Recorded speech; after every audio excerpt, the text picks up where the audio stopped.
Our next guest probably won't be sharing an elevator at the Capitol with Senator Mazi Hirono anytime soon. Senator Ted Cruz chaired the hearings this week that she stormed out of after not rising to the occasion of denouncing Antifa. We'll get him back on the line here. I think we disconnected. Do we have him? Senator, are you there? I am, Jack. How you doing? There he is. Good to see you.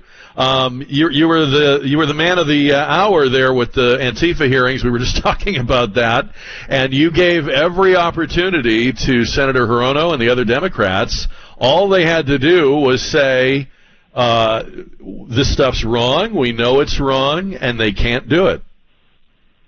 Well, it really is sad, and it's extraordinary where elected Democrats have made the decision, the political decision, to stand with the mob, to stand with violent terrorists who are assaulting fellow Americans, who are firebombing police cars, who are burning and looting and destroying small businesses, who are murdering police officers. And they're unwilling to condemn the left-wing Antifa terrorists. They're unwilling to condemn the Marxist BLM rioters. And they think it's in their political interest to stand with the violence instead of standing up for people's rights.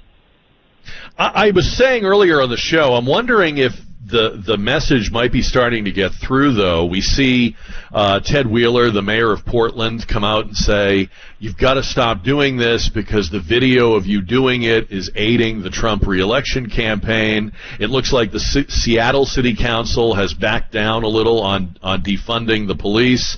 So And I mean, I just wonder if maybe internal polling in the Democratic Party is starting to clue them in that this is going to backfire on them.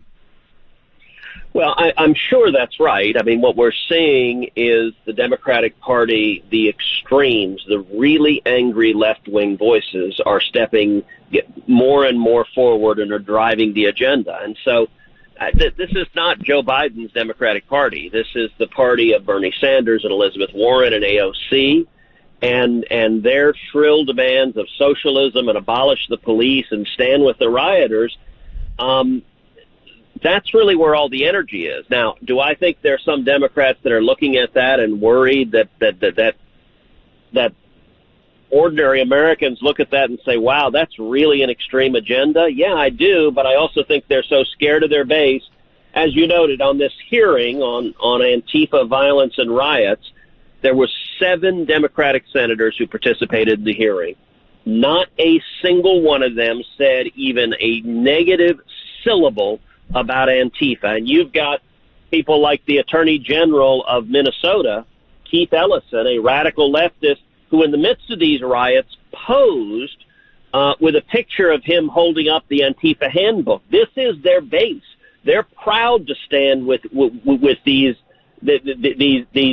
violent criminals, and that is a really dangerous thing to see one of our 2 major political parties in this country giving in to such extremism.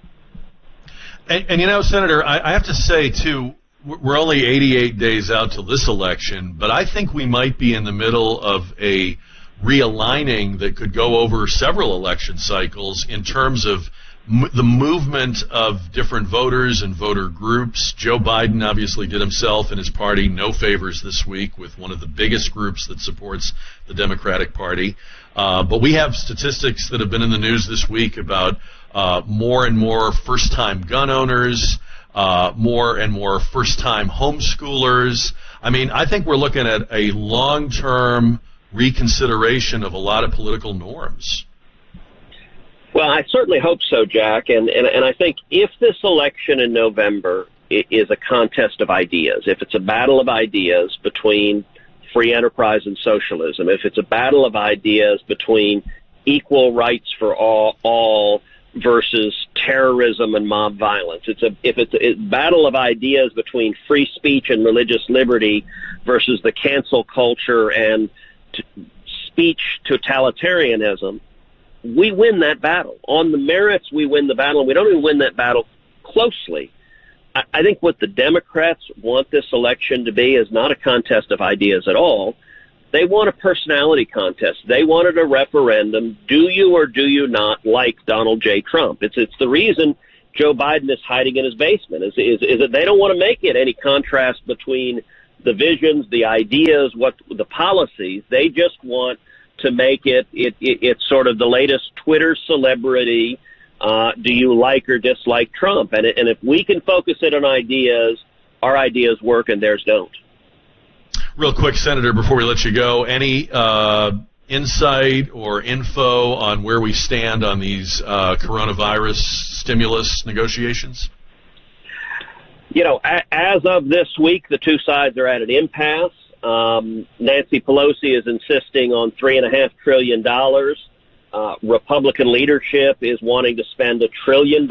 Personally, I think both are misguided. And the case that I've made to Republicans in the Senate and to the president is that our focus should be very different. Rather than just trying to shovel trillions of dollars of cash out of Washington, which doesn't solve the problem, we ought to be passing a recovery bill. Our focus should be reopen the economy, get people back to work. That means helping the millions of small businesses that are struggling to survive, that are just now opening their doors, cutting their taxes, repealing job-killing regulations so that those small businesses can grow and prosper and thrive and rehire employees back. If we do that, if people are going back to work and they're hopeful and optimistic, that's how the country comes back and how we win in November.